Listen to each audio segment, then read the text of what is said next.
Lateralidad. Todos los pacientes tienen una dominancia hemisférica en el cerebro. Y es por eso, por ejemplo, que Tomás es zurdo, pero la señorita aquí es diestra. ¿No? Y esa dominancia va a determinar, básicamente las enfermedades se cambian de lado. Y el mismo conflicto que a él le va a generar una patología, el hombro derecho, a ella se lo va a generar en el hombro izquierdo, por el puro hecho de tener dominancia. Por lo tanto, es importante determinar la lateralidad. Entonces, esta es una tomografía del encéfalo. ¿Qué tipo de corte es? Exactamente, transversal. Y esto está en la cabeza, entonces se ve el encéfalo. Está bien alto, por eso se ven estos dos vacíos acá que son normales. Lo que me interesa es que ustedes vean el conjunto de círculos concéntricos que tiene como centro este punto. Porque yo voy a tener este círculo, este círculo, este círculo y así sucesivamente, hasta llegar a las capas finales de acá. Eso es un foco de Hammer. Es como una onda. Mira que pilla usted. ¿Cierto? Es como una onda, en cuanto más lejos lo miro se ve más fácil. Ahora, ese es un foco de Hammer gigante que todo el mundo ve, pero cuando llega un paciente con una tomografía de esas que toman sin, que no buscan focos de Hammer, hay que buscarlas con lupa. Pero fíjense, eso es un artefacto. Un artefacto es una falla de la máquina. Entonces el doctor Hammer, como era pillo, dijo, bueno, si al paciente yo le tomo una tomografía transversal, horizontal, y esto es un artefacto, si yo se la tomo sagital y me queda el paciente mirando para allá, el artefacto va a estar inmóvil. Por lo tanto, por ejemplo, si el paciente me queda así, con la nariz ahí, la boca, ¿cierto? El artefacto tiene que seguir aquí mismo, porque es un artefacto de la máquina, pero el foco se corría para acá, y cuando lo ponía frontal se le corría para acá. El doctor Hammer, entonces, como era científico, mentalidad de genio, dijo, no, cuando no se cumple la predicción del conocimiento, entonces hay que echarle una mirada a qué es lo que está pasando. Y se dio cuenta que uno puede ajustar el tomógrafo para buscar focos de Hammer. ¿Y qué es lo que va a pasar, por lo tanto? Yo voy a tener un síndrome de Dirk-Hammer que va a tener repercusiones paralelas en la psique, en el cerebro y en el órgano. Y eso después me va a generar un montón de síntomas y signos. Casi. El color de los ojos no es un signo habitualmente, ¿ya? Por ejemplo, el color del iris podría ser un signo del punto de vista de la iridología, ¿ya? Ahora, sí, el color de la conjuntiva pues es un signo clásico de la medicina. Y si, incluso cuando yo al paciente le miro y en vez de tener el ojo blanquito, por ejemplo, lo tiene amarillo, eso es un signo que puede significar muchas cosas. Cuando yo quiero ver cómo tiene la mucosa interna, si está muy pálida, si está muy roja, también es un signo. Los hallazgos que son objetivables por mí son signos. En cambio, la percepción subjetiva del paciente son síntomas. Entonces el paciente va a llegar, como dice su compañera, va a llegar con síntomas como el dolor de algo y signos como fiebre. Como dijo ella, yo puedo cuantificar la temperatura con 1000 herramientas distintas. Y hay técnica para tomarle la temperatura a un paciente dependiendo de la edad que tenga, la enfermedad que tenga, en el lugar donde trabajo, etc. Y depende si estudio libros de medicina de Cuba, de Europa, de Estados Unidos, todos dicen cosas distintas. Y esto es la base de la medicina alópata. En cambio, esto va a ser la base de nosotros. Ese es otro punto. Eso es lo que estaba tratando de explicar al comienzo. Lo que no quiere decir que no se puede trabajar juntos. Yo los 3 niveles los puedo tratar. La lateralidad. Hay 1000 pruebas que hacen los neurólogos para establecer lateralidad. La prueba del aplauso es una muy clásica. Cuando yo aplaudo, el pulgar que queda arriba es mi mano dominante. Lo que quiere decir que el hemisferio contralateral es el que determina muchas funciones. Aplauso. Espontáneo. Por ejemplo, esta tomografía también es un corte transversal de la cabeza, pero es mucho más baja, porque yo estoy empezando a ver mucho más hueso, y estoy empezando a ver las diferentes fosas, y aquí ya está el cerebelo. Entonces el primer corte era a esta altura, este segundo corte es como a la altura de la oreja, un poquito por ahí. Y aquí tengo un foco de Hammer, allá hay un foco de Hammer, aquí hay un foco de Hammer. Ya, y unas cosas que son difíciles de entender es que yo aquí tengo un foco de Hammer, pero en el cuerpo de una vértebra lumbar. Por lo tanto, de alguna forma, el foco de Hammer también aparece en el órgano. ¿Qué es lo que genera un foco de Hammer? ¿Por qué no me lo he preguntado todavía? Todos tienen un 1. ¿Qué es un foco de Hammer? ¿Qué es lo que está pasando ahí? Nadie sabe todavía. Están sacando biopsias de los tejidos, analizándolos por electroforesis, por todo lo que se pueda. Ahí están tratando de pillar qué es lo que me genera esa señal. Segunda ley, todo programa biológico especial se desarrolla en dos fases, siempre y cuando se solucione el conflicto primario. ¿Qué significan las dos fases, chicos? Funcionamiento del sistema nervioso autonómico, donde yo tengo simpaticotonía y parasimpaticotonía o vagotonía. En el día, en la noche, en el día, en la noche, en el día, en la noche. Y el sistema nervioso autonómico, que es una parte del sistema nervioso, que como dice su nombre funciona de manera automática e independiente, va regulando un montón de cosas en el cuerpo.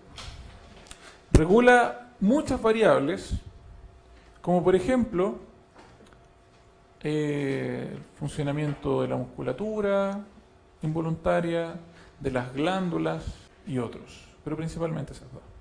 Eso es lo normal. Entonces, ¿qué es lo que pasa? El paciente está normal y se enfrenta a un conflicto biológico y se nos provoca entonces el síndrome de Dirkhammer. ¡Pum! Está despedido. ¡Sorpresa! ¿Eh? Ahora, para que se desarrolle esto, como les dije al comienzo, el paciente tiene que recibirlo de manera sorpresiva y habitualmente tiene que dejarlo como a contrapié para que realmente represente un conflicto el asunto. Si yo estaba preparado, en verdad, la semana pasada me había ganado el lote, pero no le había dicho a nadie, cuando me despidan, no va a ser un conflicto biológico. ¿Ya? Importante.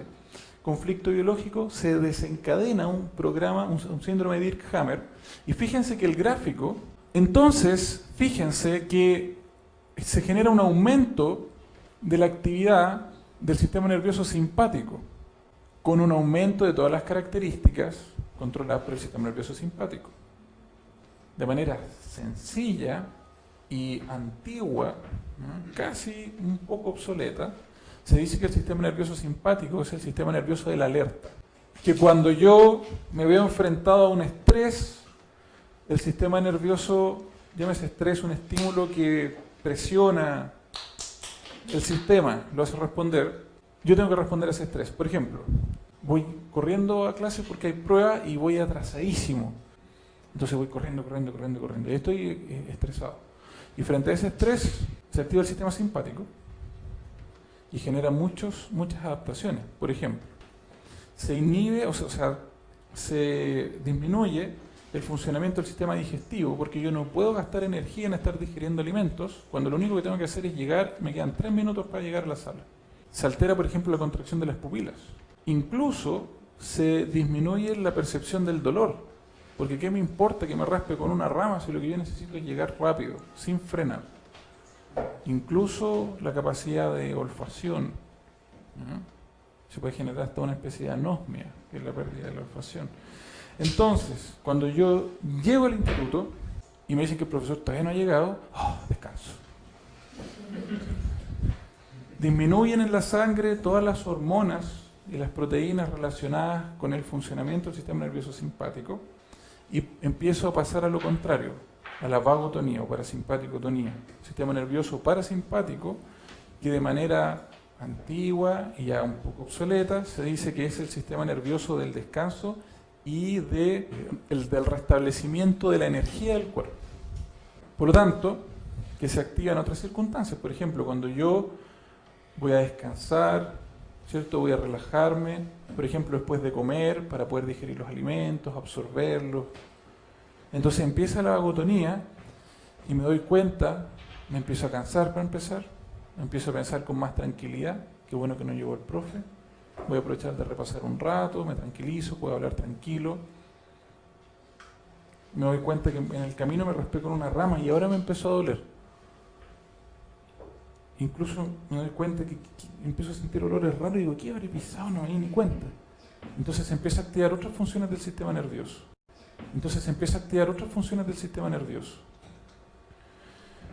Esas son las diferencias vagas, muy resumidas, del sistema nervioso simpático y parasimpático. Va a haber un aumento de la simpaticotonía, del sistema de la alerta, del paciente, ¿qué es lo que va a vivir? depende de la ubicación del foco de Hammer, por lo tanto depende del órgano afectado, y si es derivado de distintas partes del embrión voy a tener diferentes resultados. Eso lo vamos a ver en cuarto año. Pero lo que a mí me interesa es que aquí el paciente, por ejemplo, va a tener insomnio, a veces, normalmente, simpático tónico. Va a estar todo el día pensando en el problema, ¿ya? Y cuando llega la solución del conflicto, el paciente va a una vagotonía. ¿A una cuánto? Vagotonía o parasimpaticotonía, un tono parasimpático. El otro era una simpaticotonía, aumento del tono simpático. Por lo tanto, aquí el paciente lo que va a experimentar es todo lo contrario. Aquí yo estaba sometido a estrés, se acabó el problema, ¡pum!, caí a la cama. ¡Oh! Caí a la cama lleno de flemas, quiero dormir todo el día, no tengo energía para nada, tengo que restablecer todo, por ejemplo, ¿ya?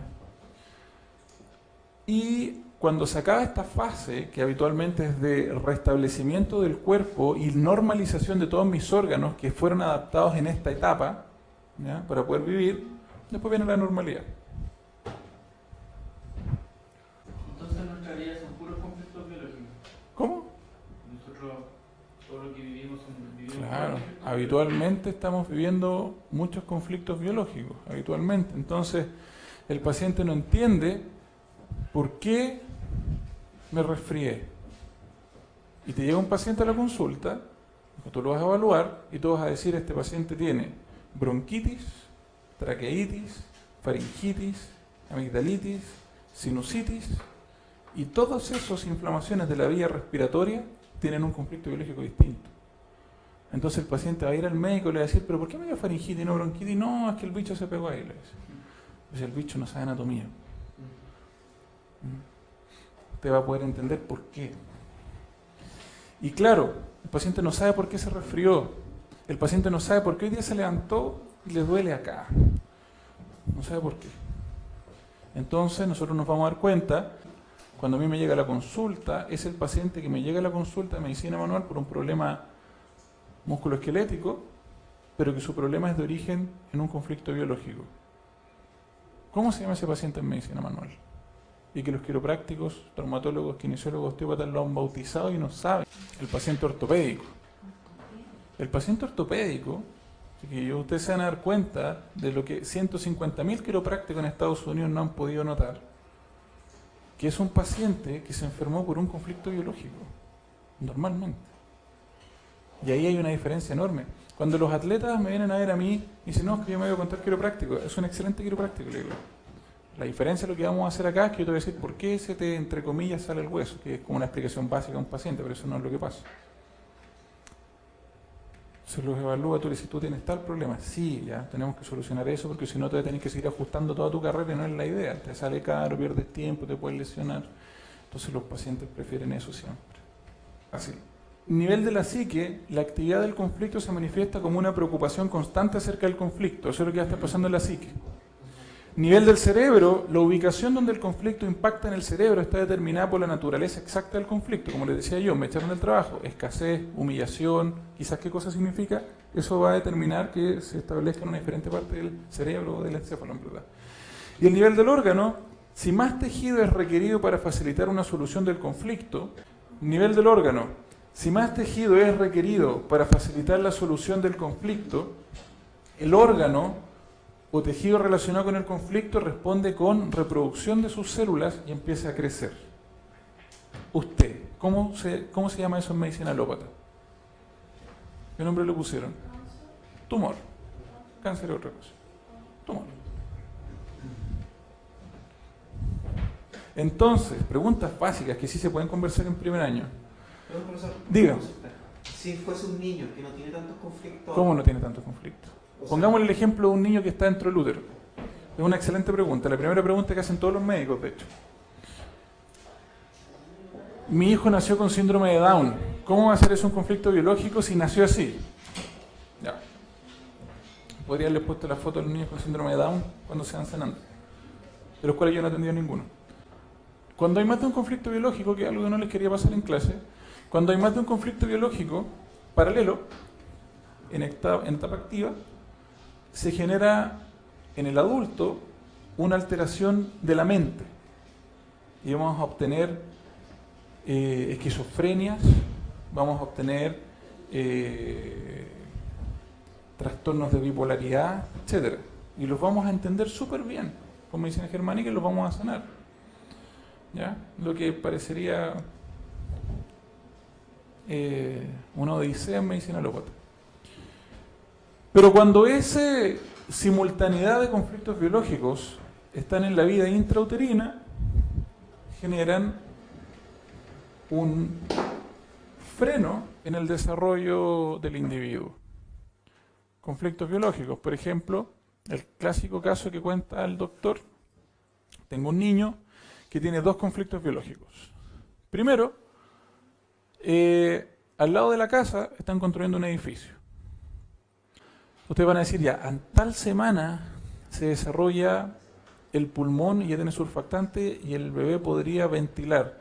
En tal semana se desarrollan los receptores del dolor y el bebé podría sentir dolor. En tal semana se desarrolla la capacidad de audición y el feto en teoría podría oír, que básicamente consiste en que los estímulos mecánicos son transducidos hacia el encéfalo con una señal química para poder sentirlo. O sea, el conflicto biológico de que todo el día yo esté sintiendo esto, sin duda va en contra de la vida. ¿Ya? Si yo a eso le sumo un segundo conflicto biológico, en una semana determinada del desarrollo intrauterino, no tengo ninguna otra respuesta más que síndrome de Down. Y voy a tener síndrome de Di-George, y voy a tener tetralogía de Fallot, distintas cosas dependiendo del momento y el conflicto biológico que esté experimentando el niño. ¿Ya?